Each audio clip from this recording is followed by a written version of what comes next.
Nós vamos passar para a ministração da palavra e eu quero convidar você a abrir sua Bíblia no livro de Eclesiastes, no capítulo 11 e no verso 5. Eclesiastes, capítulo 11, verso 5.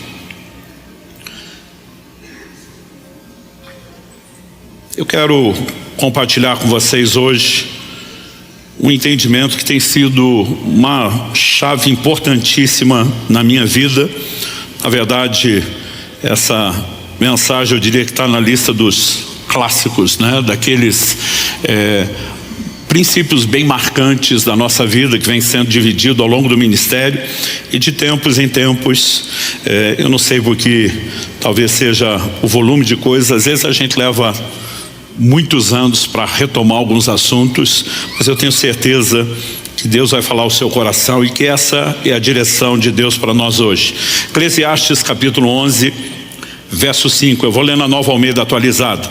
Assim como você não conhece o caminho do vento, nem sabe como se formam os ossos no ventre da mulher grávida, assim também não entende as obras de Deus que faz todas as coisas.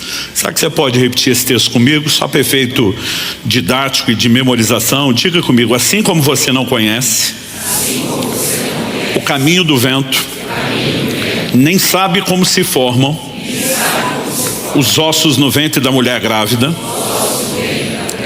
assim também não entende as obras de Deus que faz todas as coisas. Bom, esse texto fala de um Deus que age em todas as coisas, mas que tem um padrão no seu agir. E a comparação é feita com duas alegorias. Primeiro se fala do caminho do vento, depois se fala da formação da criança no ventre da sua mãe. Na versão que eu estou usando, nós temos alternadas aqui algumas expressões e verbos. Assim como não conhece, depois ele diz não sabe, depois ele diz não entende. Na verdade, todas essas traduções, elas são exatamente variações da mesma palavra. No hebraico é a palavra yada. Ela em essência significa conhecer, mas um dos seus sentidos e aplicações diz respeito à percepção visual. Agora, o elemento da percepção visual é algo que eu quero destacar nesse nível de conhecimento, não apenas como uma possibilidade de tradução, porque seria muito vago para a gente construir essa lógica, mas com a aplicação da própria ilustração. Quando ele fala do caminho do vento, ele está falando de algo real, inquestionável, que temos evidências, mas que acontece fora da vista dos olhos. Então sabemos o caminho do vento, porque em determinado momento a brisa soprando no rosto, ou a gente vendo as folhas das árvores balançando, a gente não só tem evidência, mas sabe até a direção. No entanto, as correntes de ar se alternam o tempo todo. E a gente não sabe, como diz os antigos, onde é que o vento faz a curva, porque esses caminhos se alternam o tempo todo e são invisíveis aos nossos olhos. Ou seja, o exemplo fala de algo real, com evidências, inquestionável, porém invisível aos nossos olhos. O segundo exemplo não é diferente. Assim como não sabe como se formam os ossos no ventre da mulher grávida. Está falando do desenvolvimento da criança no ventre da sua mãe. Esse também é um processo real, inquestionável, temos evidências, a barriga da mamãe vai aumentando a cada mês, sabemos que o feto está em desenvolvimento até que chegue a hora em que esteja maduro para o nascimento, mas o processo acontece fora da vista dos olhos.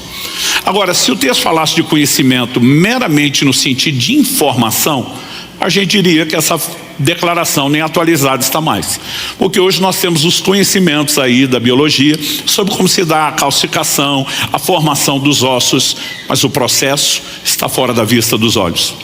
Ah, pastor, mas nós temos ultrassom, ecografia em cada uma das duas gravidezes da Kelly, dos nossos dois filhos, nós também pudemos visualizar como estava em momento específico. O processo todo estava fora da vista dos olhos. De novo, algo real, inquestionável, com evidências, porém invisível aos nossos olhos. E depois de usar esses dois exemplos, que ele diz assim também, do mesmo jeito, igualmente, semelhantemente, não sabes ou não conheces ou não vês as obras de Deus que faz todas as coisas. A Bíblia sustenta que Deus está agindo em todas as coisas. No entanto, esse agir é invisível aos nossos olhos. O tema da minha mensagem hoje é o agir invisível de Deus. E há razões pelas quais Deus decidiu operar de maneira que eu e você não consigamos, vislumbrar exatamente. Às vezes até sabemos o que Ele está fazendo, mas não entendemos o como, não entendemos o quando, E há razões pelas quais Deus decidiu isso. Uma que para mim é bem evidente e inquestionável, diz respeito à fé. Abacuque 2,4 faz uma afirmação que será repetida várias vezes no Novo Testamento, é um dos fundamentos da nossa doutrina, que o justo viverá da sua fé. Todo relacionamento com Deus é baseado em fé. E fé é o quê? De acordo com a própria Bíblia, a convicção daquilo que não se vê. Então é justo que o Deus que nos chamou a relacionar com Ele em fé, nos chame a andar na convicção do que não vemos. Ou seja, Ele não precisa mostrar o que está fazendo para que eu e você creamos na forma dele de operar. Mas há um segundo motivo, e eu não colocaria esses dois como os únicos, mas há um outro motivo, e eu quero colocá-lo aqui como talvez o tópico principal a ser explorado. Eu vou falar muito dessa questão não só de confiança, mas daquilo que Deus quer fazer em nós, mas tem um segundo motivo. Antes de definir qual é o segundo motivo, eu quero já, de fato, apresentar aqui o meu primeiro tópico, que o agir de Deus está além da nossa compreensão. Você pode repetir isso comigo? Diga: o agir de Deus está além da nossa compreensão. Isaías 55, versos 8 e 9, nos diz que os caminhos de Deus são mais altos que os nossos caminhos. Os pensamentos de Deus são mais altos que os nossos. Então Deus tem uma forma de pensar e de se mover além da nossa capacidade de acompanhar. Em 1 Coríntios 2,14, a Bíblia diz que o homem natural, a palavra traduzida natural, psíquico, entregue ao psique sua mente, não entende as coisas do Espírito, e a Bíblia diz porque para ele são loucura. A verdade é que nós não temos capacidade de acompanhar Deus, seu raciocínio, seus movimentos. E não só já não teríamos condições de acompanhá-lo, como Deus não faz questão nenhuma de ficar explicando as coisas ou dar satisfação de tudo que Ele faz. A Bíblia diz em Deuteronômio 29 que as coisas ocultas pertencem a Deus, mas as reveladas a nós e nossos filhos para sempre. Isso significa que nem tudo está revelado, tem coisas ocultas, também significa que nem tudo vai ficar oculto, algumas Deus decidiu revelar, mas exatamente o que será revelado e o que permanecerá em oculto não depende da nossa escolha. Provérbios 25:2 diz que a glória dos reis é esquadrinhar as coisas. E essa afirmação está dentro de um livro que na sua grande maioria foi escrito por Salomão, homem a quem foi atribuído uma sabedoria incomparável, e que tinha conhecimento profundo e dissertava sobre tudo. As pessoas vinham de longe para ouvir sua sabedoria, Principalmente na antiguidade, o trono, o governo de um rei, ele era muito fortemente estabelecido na proporção do conhecimento. Então ele diz: a glória dos reis é esquadrinhar, é explicar. Mas na sequência, no mesmo Provérbios 25:2, ele diz: mas a glória de Deus é encobrir as coisas. Diferente dos reis, Deus não faz questão nenhuma de dizer: gente, eu explico para vocês. Algumas vezes ele está agindo justamente de forma oposta. Eu faço questão de não explicar. E a pergunta que eu e você precisamos fazer é que se Deus tem uma forma de agir além da nossa compreensão, ainda que Ele quisesse explicar e detalhar, e por mais que a gente não acompanhe, Ele acharia alguns elementos didáticos para nos auxiliar, mas esses outros textos sustentam que Ele não faz questão nenhuma de fazer isso. Primeiro, porque nos chama a um lugar de confiança. Mas segundo, eu quero te mostrar um outro motivo. Abra sua Bíblia comigo, se for rápido de endereço. Evangelho de Mateus, no capítulo 16. Jesus está com seus discípulos em Cesareia de Filipe, e ele pergunta a eles: quem dizem os homens ser o Filho do Homem? E eles começam a falar: olha, tem gente dizendo que o Senhor é João Batista, outros que é Elias, Jeremias, outro profeta. Jesus falou: e vocês, quem dizem que eu sou?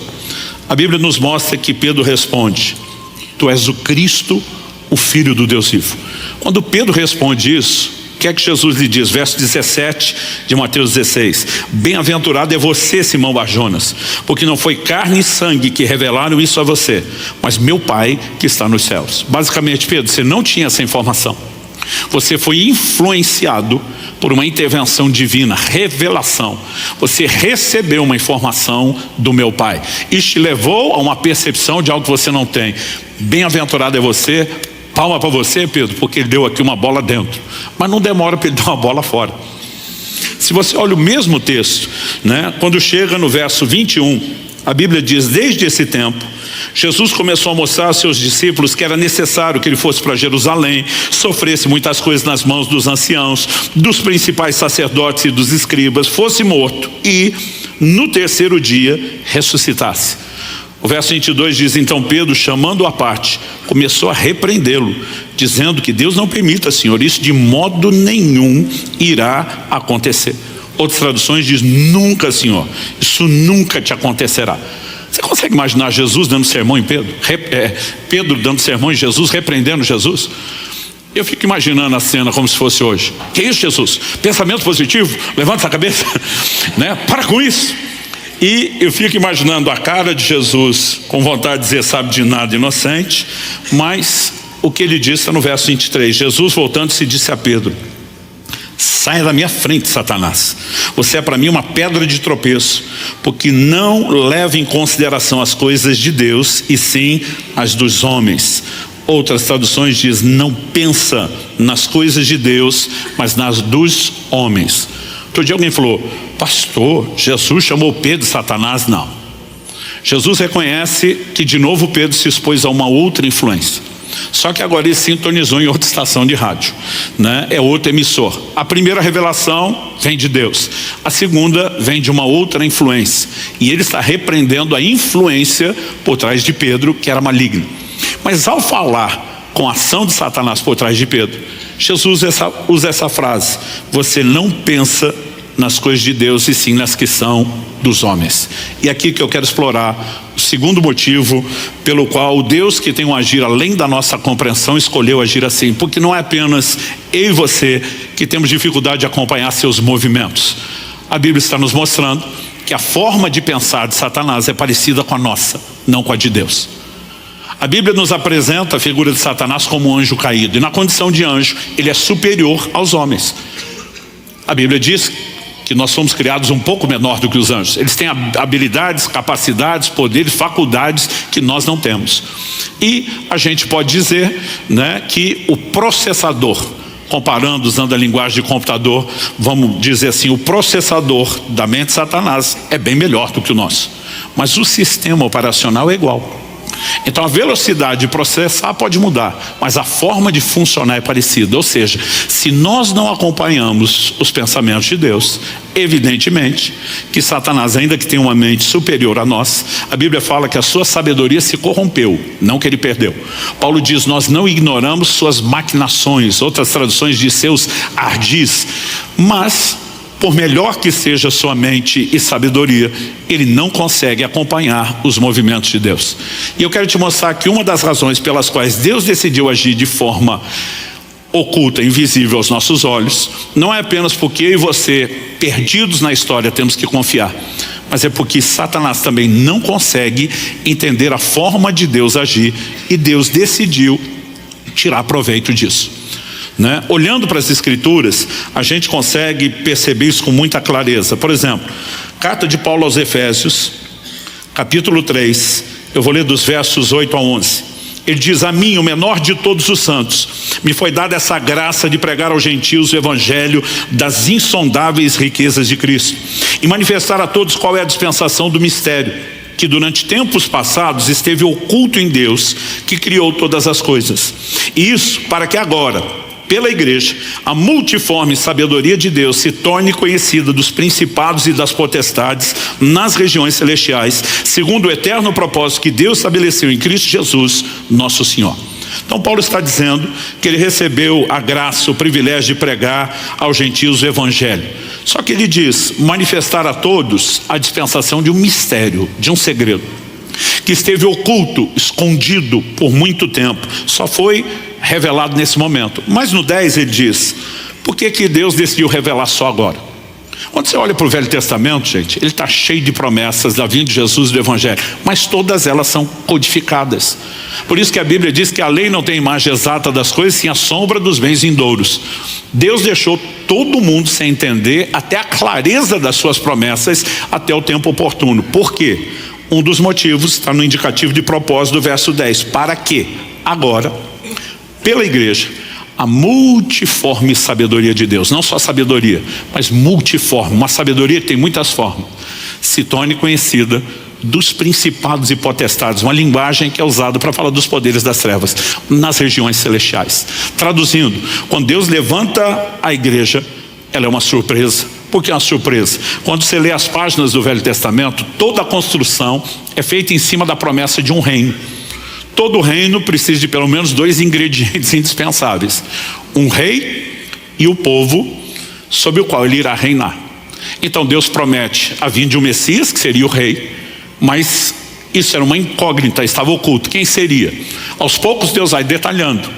Ele faz uma promessa a Abraão: em ti serão benditas todas as famílias da terra. Então Deus já sinalizou, vem da sua linhagem. Daqui a pouco ele faz uma aliança com Davi, dizendo: alguém da sua descendência se sentará no trono. Mas ainda que a mensagem vá ganhando corpo, expressão e detalhes, ela ainda é vaga. Agora, quem seria o povo do reino? A mesma linhagem de Abraão. Quando a Bíblia diz: em ti serão benditas todas as famílias da terra, Gálatas 3:8 diz que Deus pré-anunciou o evangelho a Abraão. Então Satanás concentra ao longo dos anos uma resistência a essa linhagem de Abraão, que é a nação de Israel. A Bíblia nos mostra no livro de Esther a tentativa do inimigo de num só dia destruir toda aquela linhagem, porque era a maneira de impedir o estabelecimento do reino de Deus. Agora, enquanto o diabo está distraído lutando contra a nação de Israel, ele sequer percebe que Deus tem uma outra forma de agir. Quando você chega nos evangelhos, há uma declaração que tem que chamar a minha e a sua atenção. É quando é dito: das pedras Deus pode fazer surgir filhos de Abraão. O que é que a Bíblia está dizendo? Vocês não têm noção de onde Deus vai tirar o cumprimento da promessa. Então, uma das coisas que Deus disse a Abraão: sua descendência será numerosa como a areia do mar. Mas Deus também disse: sua descendência será numerosa como as estrelas do céu. Basicamente, Deus prometeu uma linhagem terrena, areia do mar, e Deus prometeu uma linhagem celestial, as estrelas do céu. Em Gálatas, no capítulo 3, Paulo explica detalhadamente quem são os filhos da fé de Abraão, que isso inclui os gentios, os não-judeus. João capítulo 1 nos diz nos versos 11 e 12: Jesus veio para o que era seu, sua linhagem, mas os seus não receberam. A Bíblia diz: mas a todos quantos o receberam, deu-lhes o direito de serem feitos seus filhos. Ou seja, quando Deus traz a igreja, Ele está mostrando aos principados e potestades sua multiforme sabedoria. Ele está dizendo, jogando na cara do diabo e os seus súditos: vocês gastaram o tempo se opondo a um povo, e o povo que está estabelecendo o reino é algo que vocês nem esperavam. Então, o que eu enxergo ao longo das escrituras, e esse é o segundo tópico que eu quero compartilhar com você, é que Deus acaba colocando o diabo para trabalhar para ele. Satanás a serviço de Deus, né? Passou o diabo empregado? Não. Ele é um parceiro, não voluntariamente, mas porque fica no escuro e na ignorância, suas tentativas de se opor a Deus são sábia e soberanamente usadas por Deus em benefício de Deus e contra o próprio reino das trevas. Eu lembro, quando era garoto, ainda adolescente, de ouvir uma frase da irmã Valnice Milhomes que eu nunca mais esqueci. Ela diz: assim como nós armamos ratoeiras para pegar ratos, Deus arma sataneiras para pegar Satanás, né? Ele joga algumas iscas e ele vem com tudo para cima delas. Então, por exemplo, eu mencionei essa questão da igreja não ser claramente vista, mas quando nós falamos da própria vinda do reino, qual era o conceito, né, do Messias? Na cabeça de todo judeu do Antigo Testamento, o Messias seria um general de guerra que estabeleceria um reino natural. Por que todo mundo pensava isso? Por causa da profecia do livro de Daniel. O sonho de Nabucodonosor, no capítulo 2, diz que ele sonha com uma grande estátua. Essa estátua era composta de 4 tipos de metais diferentes: a cabeça de ouro, o peito e os braços de prata, o ventre de bronze, mas as pernas de ferro. Uma pedra era cortada assim ao auxílio de mãos, atingia a estátua nos pés. Ela era feito pó, levada pelo vento. Aquela pedra que destruiu a estátua crescia, se tornava uma montanha que enchia toda a terra. Daniel vai interpretar o sonho que o rei tem. Primeiro ele revela o sonho, que o rei nem lembrava, e depois interpreta. Ele diz: a estátua que você viu é composta de 4 metais diferentes. E diz: a cabeça de ouro é você, ó rei. Ele está falando com quem? Com o imperador de Babilônia, que foi o primeiro império de proporção mundial. Nunca antes na história da humanidade alguém governou o mundo de seus dias. Babilônia foi o primeiro império mundial. Mas ele diz: depois de ti virá um reino inferior ao teu, ou seja, mudança de metal, mudança de reino. E o mesmo livro de Daniel nos mostra o que você deve ter estudado na história, né? Quem sucede Babilônia e estabelece o segundo império mundial foram os medo-persas, que por sua vez foram sucedidos pela Grécia de Alexandre o Grande, que por sua vez foram sucedidos pelo Império Romano, o último império de proporções mundiais. Quando a Bíblia diz que uma pedra é cortada sem auxílio de mãos, fala de algo que não tem interferência humana, mas divina. E a pedra é largamente usada na Escritura como uma das figuras que aponta para o Messias. A pedra que os edificadores rejeitaram, a pedra de esquina, a pedra angular, e a lista vai longe. Essa pedra vem e atinge a estátua onde? Nos pés, que eram do quê? De ferro. A profecia estava dizendo quando o Messias iria, nos dias do 4º império. É por isso que quando Jesus surge, uma das primeiras mensagens é: o tempo está cumprido e o reino de Deus chegou. Ele está dizendo: eu sou o cumprimento da pedra esperada que vem nos dias do 4º império. Agora, a profecia dizia que ele ia bater na estátua, esmiuçar aquilo tudo. Ou seja, Deus está dizendo: eu vou acabar com essa brincadeira dos homens governarem a terra, eu vou colocar fim ao reino dos homens. E a pedra, que era Cristo, ela enche, aumenta, se torna uma montanha e enche toda a terra. Deus está dizendo: vou estabelecer o meu próprio reino e governo. Então, quando os discípulos começam a andar com Jesus, eles não estão esperando a princípio um reino espiritual. Por que você acha que Tiago e João diz para ele: Senhor, quando te assentares no trono da tua glória, permite que a gente sente um à direita e outro à esquerda? Ele está dizendo: quando o Senhor for governar o mundo, deixa a família com a faca e o queijo na mão, um ministro do planejamento, outro ministro da fazenda. Essa era a percepção que eles tinham. Aliás, Jesus tem que explicar para eles: o reino de Deus não vem com aparência exterior, né? Não adianta dizer ele aqui ou ele ali, o reino de Deus está dentro de vós. Ele começa a falar de um cenário onde o reino seria estabelecido no plano espiritual primeiro. Nós vemos todas essas profecias e promessas de um reino físico. Essas, por sua vez, vão se cumprir na segunda vinda de Cristo, mas não na primeira. Então, assim, nada disso pode ser previsto. Então, quando Jesus chega, tem toda aquela expectativa, o diabo faz de tudo para tirar Jesus do cenário. A Bíblia diz que o próprio Satanás entrou em Judas. É o único caso na Bíblia onde você vê uma possessão do próprio Satanás, o líder de todo o reino das trevas. Essa ele não terceirizou. Acho que ele estava naquele modo: quer que seja bem feito, faça você mesmo, né? É a única vez, porque é uma batalha sem precedentes. Agora, o que ele não sabia e não entendia é que esse Messias, antes de estabelecer um reino físico, estabeleceria um reino espiritual. E para isso tinha que começar com a morte, a sua expiação, porque sem derramamento de sangue não há remissão de pecados. O diabo, tentando impedir o Messias, empurrou Cristo para a cruz e consumou o sacrifício de Deus que todos nós precisávamos. Grande opositor, ele garantiu que eu e você fôssemos redimidos. Agora, Cristo ressuscita, ele descobre que não conseguiu parar o povo do reino, e que toda tentativa, o rei do reino, e que toda tentativa de parar o povo do reino, enquanto ele concentrou o ataque na nação de Israel, ele descobre que agora o povo do reino é a igreja. Então ele vira o canhão para a igreja. Atos 8, verso 1, diz que uma grande perseguição se levantou contra a igreja. E aquela igreja de milhares e milhares de crentes, a Bíblia diz, todos foram dispersos, a não ser os apóstolos. Você imagina isso? Que da noite para o dia, né, aquela igreja de milhares e milhares de pessoas ficou com 12 líderes, que não tem mais ninguém, porque todo mundo fugiu para salvar o coro. Agora Deus deu uma ordem que a igreja não estava cumprindo. Atos 1:8.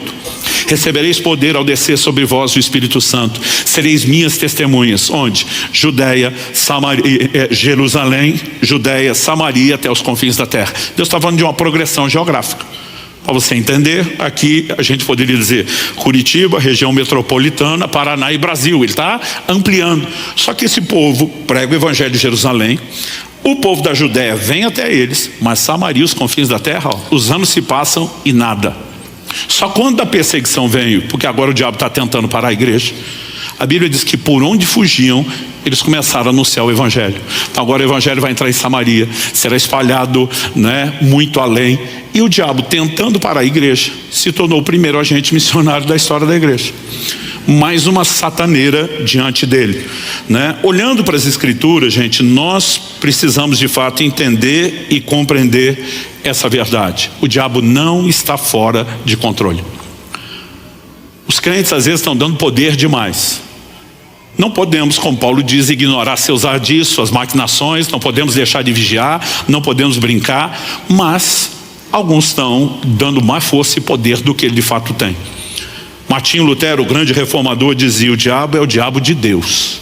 Eu gosto do exemplo de que ele é como um cachorro na coleira. Ele só vai até onde o tamanho da corrente permite. Sua esfera de ação tem limites. E quando chegar a hora certa, Apocalipse 20, de 1 a 3, o apóstolo João diz: eu vi descer do céu um anjo, um só, e prender a Satanás por 1000 anos.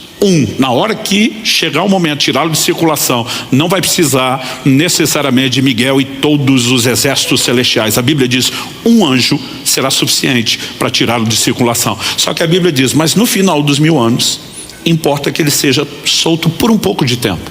Por quê? Porque antes de ser lançado no lago de fogo e enxofre, bem feito para ele, ele vai fazer um último servicinho para Deus.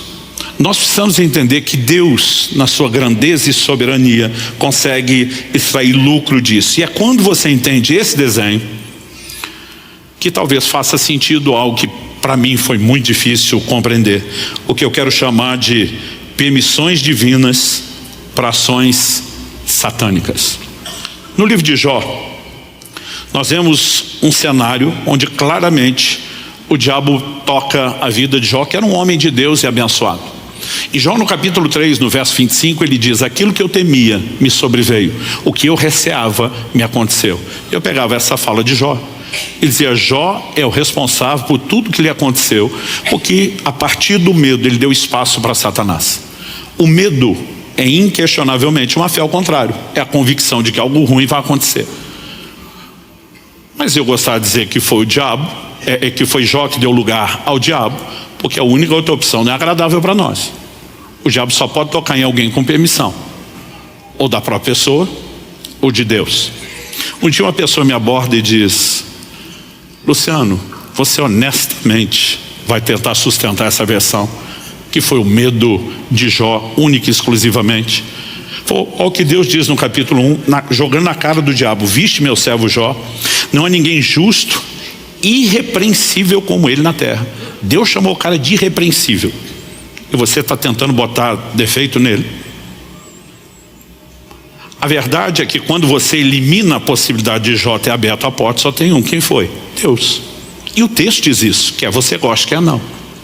Quando Deus elogia Jó, o diabo diz também: você abençoou o cara, abençoou as obras das suas mãos e o cercaste com uma sebe. Sebe significa um muro de proteção. O diabo está dizendo para Deus: além de abençoar o cara, deixar ele todo feliz e contente, o Senhor o protegeu para que eu não toque. O diabo diz: me deixa tocar para ver se ele continua fiel. Então Deus remove um nível da proteção e diz: você pode ir até aqui, além disso você não vai. Começam as perdas materiais. Num segundo instante Deus diz: toca no corpo, mas não tira a vida. Gente, eu lia isso, eu ficava apavorado de pensar que foi Deus, porque a vontade era dizer para Deus: não é assim que o Senhor é Deus. O Senhor ganha para proteger a gente, não para entregar a gente para o inimigo. E a gente tem isso de querer dar sermão para Deus. Daqui a pouco eu vou contar a história da crise que eu passei em relação a isso. Só que quando você olha para o texto e vê a permissão divina, isso dá um baita no conflito na cabeça da gente. Agora, se fosse o único texto, a gente iria assim que está obscuro. Mas o padrão vai se repetindo ao longo das escrituras. Se você puder me acompanhar, Lucas 22, versos 31 e 32, tem uma conversa de Jesus com Pedro, que na linguagem dos meus amigos carioca é no mínimo sinistra. Os dois estão conversando. Jesus fala assim: Simão, Simão, Lucas 22, eu vou ler o 31 e 32. Eis que Satanás pediu para peneirar vocês como trigo. Eu gosto de ler a Bíblia me colocando dentro da história, me imaginando na situação. Imagine se sou eu, Pedro. A gente andando, conversando, e ele diz: pois é, Satanás pediu para passar peneira nos seis e ver o que é que sobra. Uma conversa assustadora.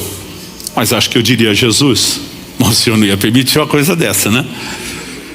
Aí na minha cabeça imagino Jesus em silêncio, só sorrindo, sem falar nada. Jesus, nem brinca, o Senhor não ia permitir uma coisa dessa.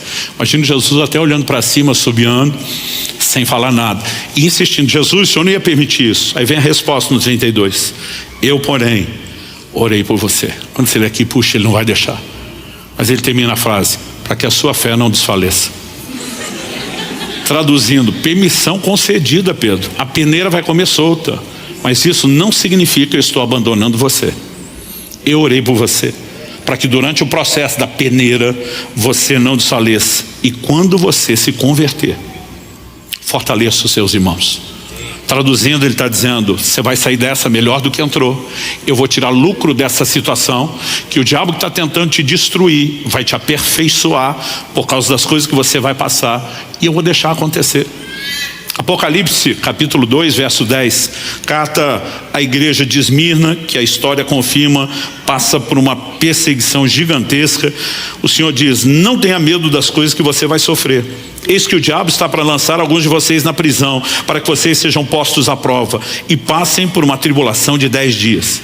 O que é que Deus diz?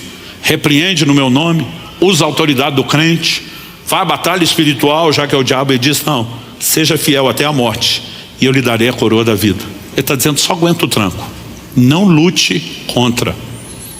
Isso muitas vezes nos soa assustador, mas a verdade é que quando Deus se antecipa e está dizendo, o diabo vai fazer, e ele está dizendo, eu estou avisando antes, é para que vocês lembrem que eu continuo no controle. Nada saiu do meu controle. O Senhor diz, apenas permaneçam fiéis. E quando você começa a olhar esse cenário, ele só se explica a partir de uma perspectiva. Já mostramos que o diabo trabalha para Deus. Mas no livro de Romanos, no capítulo 8, no verso 28, a Bíblia diz que todas as coisas, repita comigo, todas as coisas. Se eu puder falar para um vizinho ou dois ao seu lado, fala todas as coisas. A Bíblia diz, todas as coisas cooperam juntamente para o bem daqueles que amam a Deus e são chamados segundo o seu propósito. Se tem alguém que pode acreditar na teoria da conspiração, é o crente. Tudo conspira em teu favor. Tudo. Deus faz com que tudo coopere para o bem dos que o amam e são chamados segundo o seu propósito. Deus tem um propósito coletivo, mas Deus tem propósitos personalizados, individuais. E Ele faz com que as coisas possam trabalhar pelo propósito. Quando a gente enxerga esse outro cenário, a gente pode ter exemplos bíblicos muito claros. Um deles é José, vendido pelos seus irmãos como escravo, vai parar no Egito. Mas José tem um propósito de Deus na sua vida. Ele começa logo cedo na adolescência a ter sonhos. Ele vê a sua família se curvando diante dele, ele entende que Deus o vai levantar numa posição de autoridade de governo. Os irmãos ficam doidos com os sonhos e resolvem se livrar dele. O que fizeram com ele? Despacharam ele sem saber bom dia. Ele vai parar lá no Egito inicialmente como escravo, mas você sabe a reviravolta. Onde é que houve o cumprimento de todo o plano e o propósito de Deus?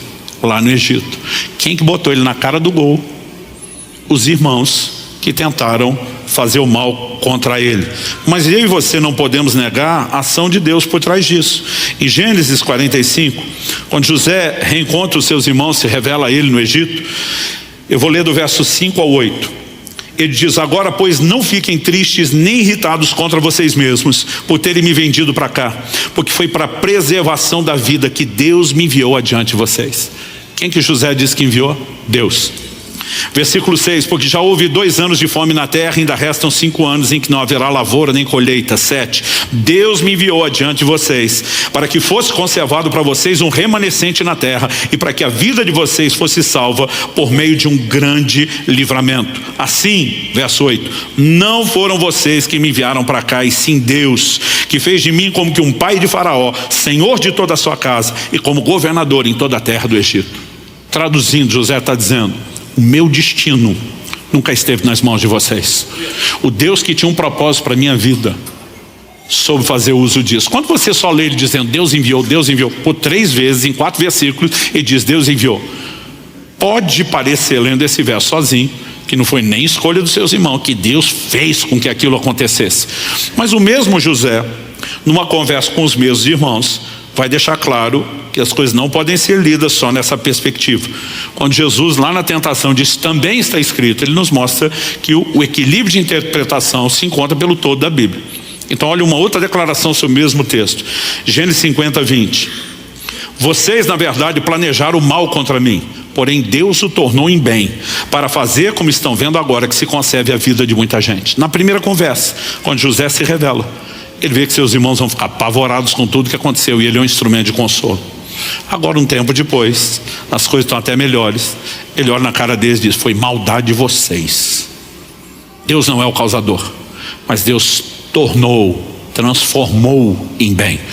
Então nós precisamos separar as coisas. Essa soberania de Deus não faz necessariamente dele o causador de todas as coisas, mas ainda que ele tenha nos dado direito de escolha, responsabilidade de escolha, ele não é pego de surpresa na sua presciência por nada que nós vamos escolher. Ele segue tendo a capacidade de gerenciar todas as coisas e faz com que tudo coopere para o bem daqueles que amam a Deus e são chamados segundo o seu propósito. Mas o que nós precisamos entender quando falamos do tudo coopera para o bem? Primeiro, tudo que José passou era parte de um processo necessário. Acredito que, como filho mimado que era, ele não teria a menor condição de ser tão útil para o reino de Deus, e ele precisava levar um pouco de ralo. Segundo, você percebe que mesmo sendo fiel a Deus, ele ainda tem sinais de imaturidade no aspecto emocional.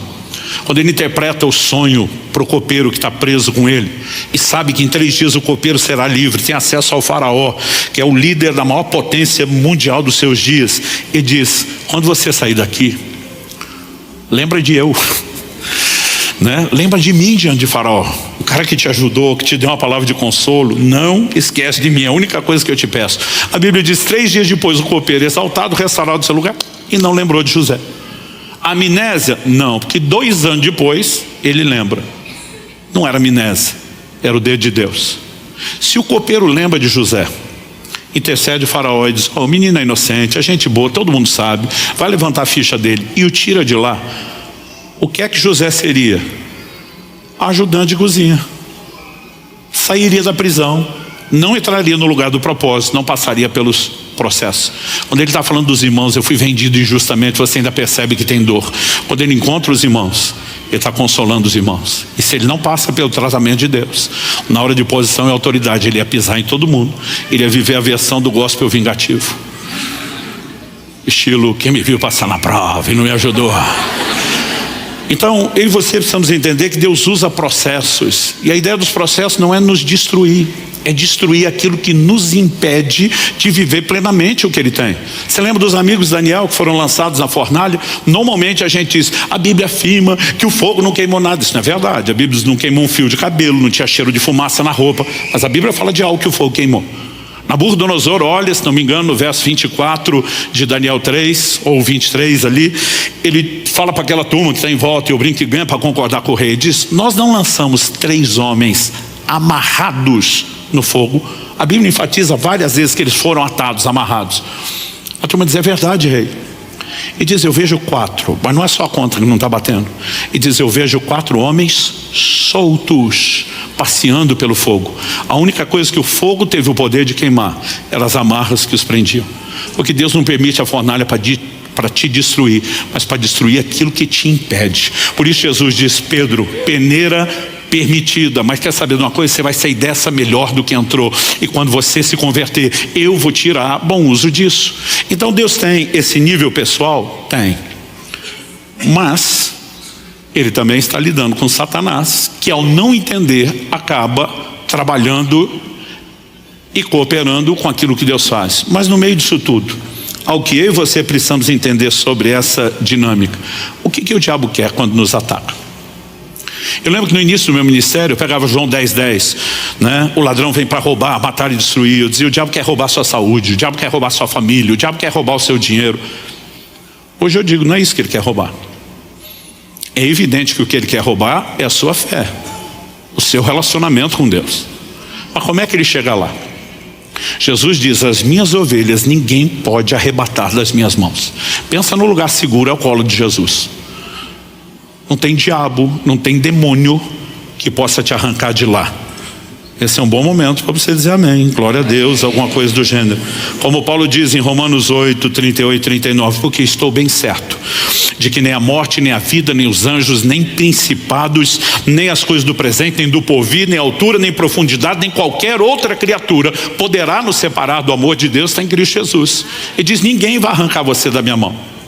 Então não tem diabo para te tirar de lá, mas o diabo sabe que você não é um prisioneiro, um refém do amor de Deus. E ele sabe que a hora que você quiser, você desce do colo. Agora, nenhum de nós é besta de largar esse lugar bom simplesmente para se expor. Então qual é o jogo do diabo? Trabalhar fomentando o engano e nos colocar contra Deus, para que, aborrecidos com Ele, a gente se afaste. E quando a gente se afasta, esse é o momento que Ele consegue nos tocar. Então, quando alguém não tem o conhecimento correto de Deus, na hora da dor das circunstâncias, ele pode se voltar contra Deus. Você lembra da mulher de Jó? Amaldiçoe seu Deus e morre. Agora, quem tem o entendimento correto de Deus, como Jó, não vai agir da forma como ela agiu. Ainda vai falar o que ele falou. E eu brinco que o que ele falou, muito marido já quis falar para a sua, e vice-versa. Você fala como uma louca. Ele vai usar frases como, ainda que ele me mate, eu louvarei. Mas Jó acha que Deus quer matar? Não. A ideia é muito mais, pode parecer que ele está matando, mas ele também vai dizer, eu sei que o meu Redentor vive e que ele há de se levantar sobre a terra. Agora, quando você está no modo mulher de Jó e se indispõe e se afasta de Deus, você se torna uma presa fácil, uma presa vulnerável. Agora, quando eu e você aprendemos a confiar em Deus, o jogo é outro. Então assim, quando você olha ao longo da história e percebe o sangue dos mártires, tantos morreram pela fé, você fica pensando, mas o martírio só fortalece uma causa, qualquer que seja. E com o evangelho não foi diferente. Por que que o diabo se levantou contra os crentes? A ideia nunca foi matá-los. O livro de Hebreus fala a respeito daqueles que ele escravizou por medo da morte. O que ele queria que, diante da ameaça, alguns amando mais a própria vida, recuasse e desistisse de Deus. Mas quando eu e você vamos até o fim, até as últimas consequências, o diabo não ganhou, ele perdeu. É por isso que Apocalipse diz, eles o venceram pelo sangue do Cordeiro, pela palavra do seu testemunho, porque não amaram suas vidas até a morte. Quando existe nada que nós amamos mais do que o Senhor, nem mesmo a própria vida, eu e você não seremos presa de nenhuma dessas manobras emocionais de Satanás, porque a intenção dele é nos colocar contra Deus. Eu me lembro, hoje é dia 25 de agosto, dia 23 de agosto, 31 anos atrás, de 1993, eu tive um acidente de carro que me trouxe uma crise assim de fé sem precedentes. Eu não só perdi o carro que eu tinha acabado de trocar e pensei, quando chegar em Curitiba eu faço seguro, né? Era uma viagem de Campinas, onde eu morava, para Curitiba, estava de mudança. Eu não só perdi o carro, toda a minha mudança está dentro do carro, perdemos tudo. O que não estragou no acidente foi roubado enquanto o carro estava lá na estrada e a gente era atendido. Eu me descubro no hospital com a roupa do corpo rasgada e ensanguentada e outras coisas acontecendo na minha vida onde tudo parecia estar desmoronando. Guardadas as devidas proporções, eu só conseguia me lembrar de Jó. E aí o questionamento começa. Eu não tinha dúvidas de que Deus interferiu e guardou minha vida naquele acidente, porque os enfermeiros, médicos, não crentes ficavam falando isso o tempo todo. Teu santo é forte, alguém lá em cima vela por você. E eles ficavam me dando detalhes. Eu lembro de um dos enfermeiros dizendo, meu amigo, nós tivemos que reconstruir mais de metade da sua pálpebra. Ele diz, não tem ângulo de nada pontudo que rasgue isso, que não tocaria no globo ocular. Sua visão está protegida, seu olho está intacto, é um milagre, né? O próprio médico me mostrou a tomografia.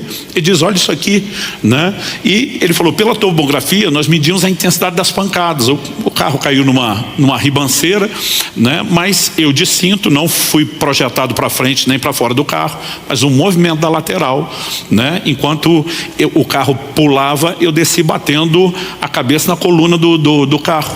E ele falou, olha isso aqui, né? Dificuldade para distinguir massa branca e cinzenta, lesão nas partes moles. Ele falou, sua cabeça virou quase um liquidificador, ele brincou, né? Ele falou, agora, isso mostra a intensidade da pancada. Ele falou, agora o lugar, que é onde está machucado, é justamente a fonte. Ele falou, esse tipo de pancada, com a fragilidade desse lugar, não combina.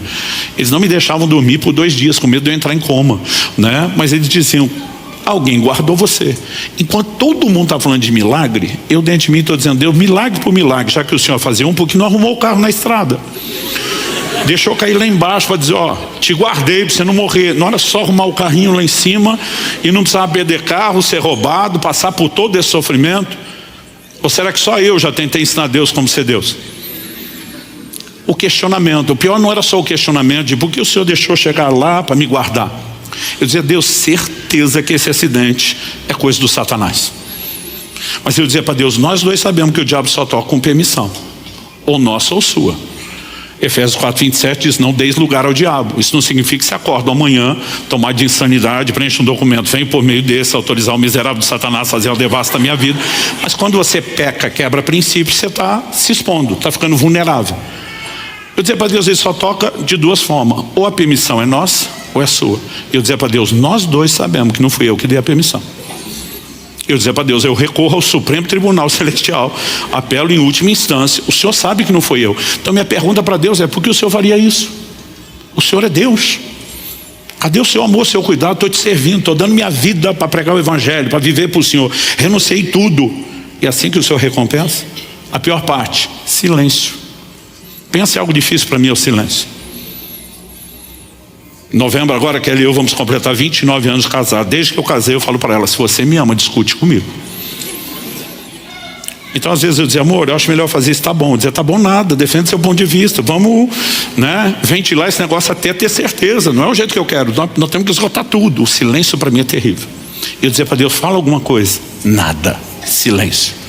Durante 1 ano e 3 meses, silêncio. Ameacei fazer greve, parar o ministério, fiz um monte de coisa, o silêncio continuava.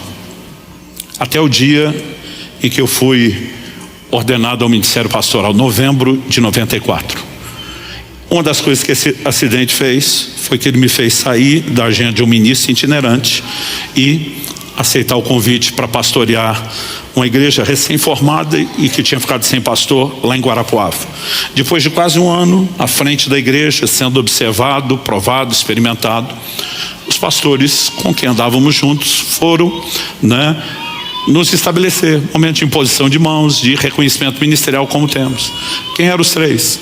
Pastor Tomás, que está aqui conosco hoje, Pastor Francisco, que serviu nessa casa há muitos anos, já está com o senhor, e pastor Miguel Piper, também muito conhecido nessa casa, que já está com o senhor.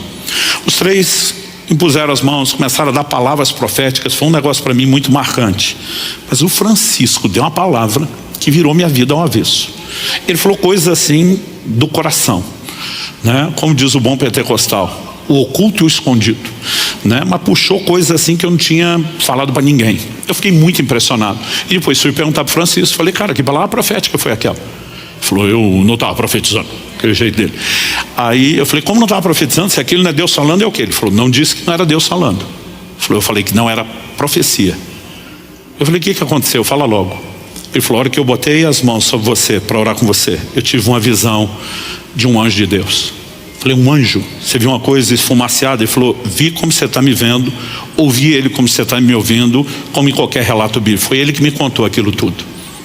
E basicamente, quando o anjo apareceu, se apresentou de maneira formal para ele, disse, fui enviado da parte do Deus Altíssimo, Todo-Poderoso, porque disse, Francisco, você tem uma preocupação muito grande com esses ministérios. Era eu e outros 2 estávamos sendo estabelecidos. Hoje eu entendo a preocupação do Francisco. Eu brinco que hoje nem eu ordenaria o eu mesmo daquela época ao ministério. 20 anos de idade, solteiro, imaturo, Imagino que ele deveria estar com o coração na mão, na boca. Mas o anjo fala assim, o Senhor te faz saber que eles estão nas mãos dele. Ele está cuidando deles. Eles estão no lugar certo, na hora certa, fazendo a coisa certa. Isso tranquilizou ele. Quando ele tranquilizou, o anjo aponta o dedo para mim e diz, quanto porém é este? E o caldo entornou para o meu lado. Aí era só comigo. Ele diz assim, ele é rebelde. Ele não aceita o tratamento de Deus na vida dele. Mas pensa na frase que doeu. Onde aparece para Daniel, chama de homem muito amado. Para Gideon, homem valente. Eu falei, para mim só um rebelde. Eu me rebelei para provar que não era rebelde, mas não adiantou. Só provou o ponto. Ele disse assim, diga para ele tem dito nas orações dele que o acidente do ano passado, o acidente de carro, foi uma tentativa de Satanás contra a vida dele.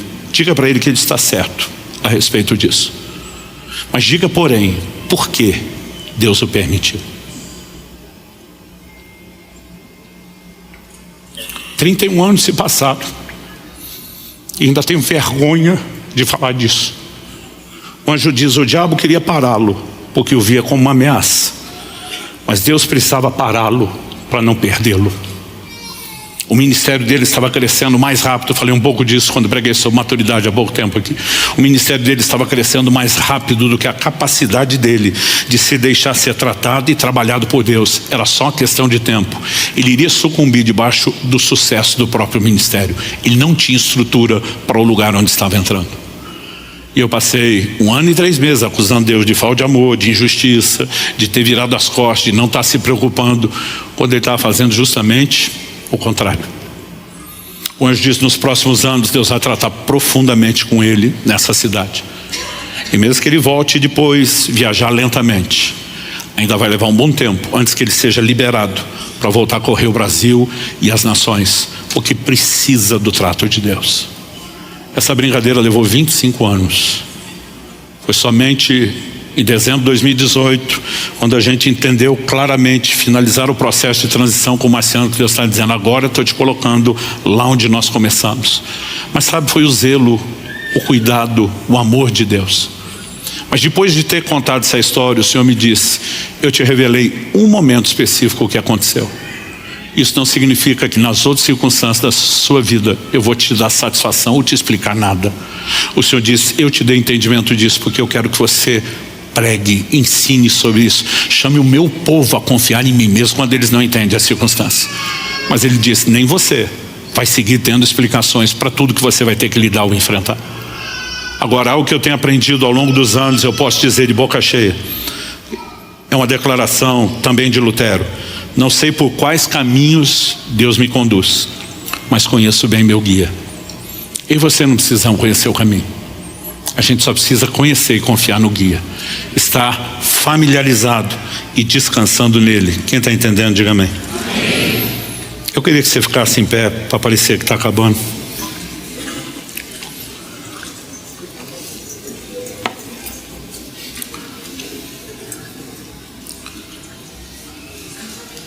Quando eu era garoto, se falava muito no meio cristão de um poema que nós apelidamos de Pegadas na Areia. O título original era Hoje Eu Tive um Sonho. Para a nova geração que não conhece o que é, para a antiga, eu acho que é bom lembrar. Para a nova geração que não sabe do que se trata, deixa eu resumir. Essa pessoa, ainda há muito questionamento de quem é de fato a autoria, mas acreditam que é uma missionária, uma canadense chamada Margaret Powers. Ela diz que sonhava que caminhava pela areia da praia. Mas embora ela se visse sozinha, quando ela olhava, ela percebia 2 pares de pegado. E ela entendia que o par de pegadas do ser invisível era de Deus ao seu lado. Mas há um momento de questionamento, porque ela diz que quando olhava para trás, nos momentos mais difíceis da sua vida, ela só via um par de pegadas. E ela questionava: Deus, onde o Senhor estava na hora que eu mais precisei do Senhor? Por que o seu par de pegadas sumiu? Por que é que o Senhor não estava lá? E a resposta de Deus no poema era a seguinte: filha, o par de pegadas sumiu, não foi o meu, foi o seu. Nesses momentos eu estava te carregando no colo. Esse poema ganhou uma outra configuração, outro significado para mim, depois de entender essas coisas. Eu queria que chegará o dia onde Deus vai nos permitir ter acesso e explicação a muita coisa que nós não temos. E eu espero que você não precise chegar aquele dia para, com a vergonha do tamanho da minha, parar de acusar Deus no coração de não estar te amando ou cuidando de você. Nós podemos entrar no lugar de confiança.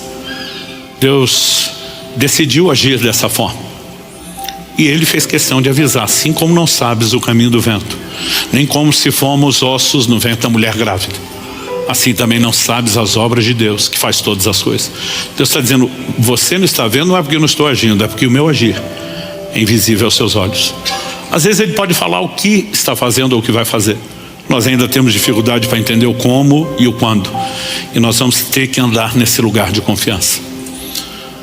Mas hoje eu não vim só provocar a sua fé. É lógico que nós precisamos confiar em Deus, entender a soberania, a grandeza de Deus. Eu gosto de tocar nesse assunto para tripudiar um pouco em cima do diabo também. Mas Deus quer nos chamar a um lugar de resposta. Essas circunstâncias que nós não entendemos, elas são bem usadas e gerenciadas por Ele de uma forma maior do que nós imaginamos. A igreja fala pouco dos processos, dos tratamentos de Deus. E nós precisamos entender o quanto essas coisas são necessárias. Isso não significa que Ele deixou de amar, não significa que Ele deixou de cuidar. E eu creio que nessa manhã Ele não quer só fortalecer a sua fé. Algo que eu sempre percebo quando Deus me dirige a tocar nesse tipo de assunto.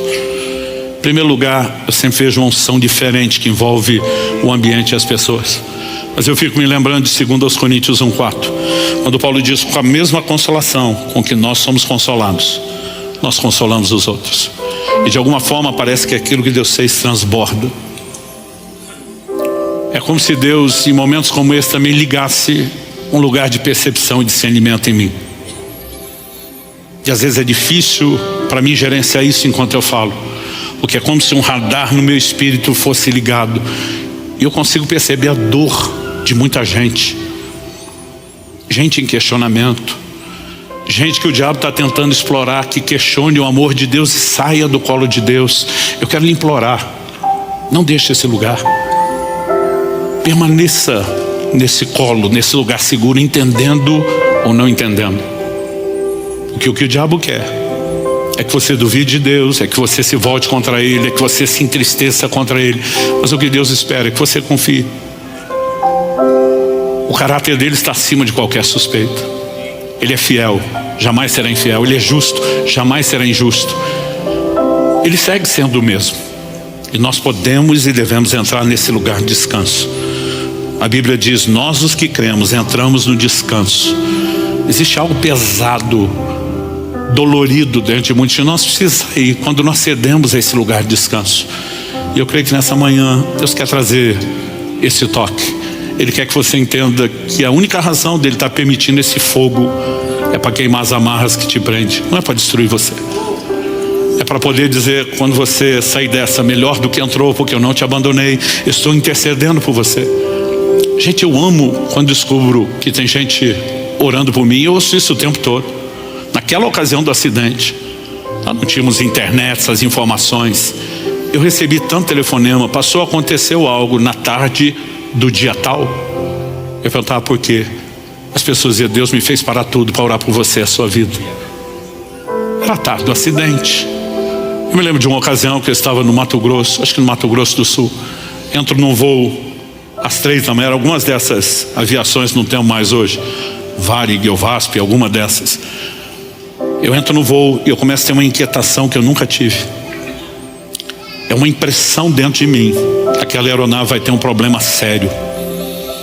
Porque eu falo: Deus, eu sempre estou descansado no Senhor, no seu propósito. Mas se isso é um alerta, não adianta apenas eu levantar e sair, porque se é um alerta é o resto do povo. E eu começo a orar e interceder. Se vai haver algum problema, não deixe essa aeronave sair do chão. E ela não saiu. Pediram para a gente descer, necessidade de uma manutenção imediata. E das 3 da manhã nós saímos só às 9h30. Por que eu estou dizendo isso? Quando finalmente voltei para casa, a filha do Ney, pastor que está à frente de Irati, na época nós estávamos baseados lá ainda antes de vir para cá. Ela tinha acordado às 3 da manhã, foi chacoalhar o pai na cama. Eu disse: pai, levanta. Deus está dizendo que nós temos que orar pelo pastor Luciano agora. Você vai me dizer que é coincidência? Eu fico feliz quando eu ouço que tem gente intercedendo. Mas você sabe quem é o nosso melhor e infalível intercessor? O livro de Hebreus diz que Cristo vive para interceder por nós. Ele disse para Pedro: eu roguei por você.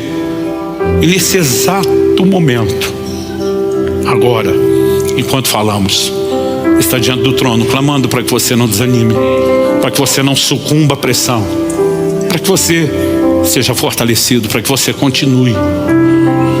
Eu gostaria que você colocasse sua vida diante de Deus, dizendo: Senhor, eu não quero sair daqui só com informação, eu não quero sair daqui só motivado emocionalmente. Eu clamo uma descarga sobrenatural na minha fé. compreensão que vem pela palavra. Eu clamo teu toque de consolo. Fala com Deus do seu jeito, da sua maneira. Eu vou orar por você, mas mais importante do que ouvir minha oração é que você faça a sua. Você que nos acompanha pela transmissão, ou mesmo posteriormente por meio dessa palavra gravada, nesse momento, aonde você estiver, eu creio que Deus fará algo por você e pelo seu coração também. Pai, eu abençoo meus irmãos e irmãs. Eu oro que aquilo que o Senhor começou nesse momento, pela ministração da palavra, não se limite somente ao tempo dessa reunião. Que o Senhor continue a trabalhar em nós. Não apenas uma compreensão progressiva, uma aplicação prática e personalizada, mas, Pai, nós oramos por esse fortalecimento da fé, por esse consolo sobrenatural, e nós oramos que de fato Satanás não consiga prevalecer em seus ataques contra nenhum dos meus irmãos e irmãs. Que tudo que ele tem intentado se torne mais uma vez uma sataneira, que exalte e glorifique o Senhor, que nos leve a viver a plenitude do seu propósito. Nós oramos por fortalecimento da fé, em nome de Jesus e para a glória de Deus. Se você crê e concorda, diga amém. Se você recebe essa palavra, diga eu recebo em nome de Jesus.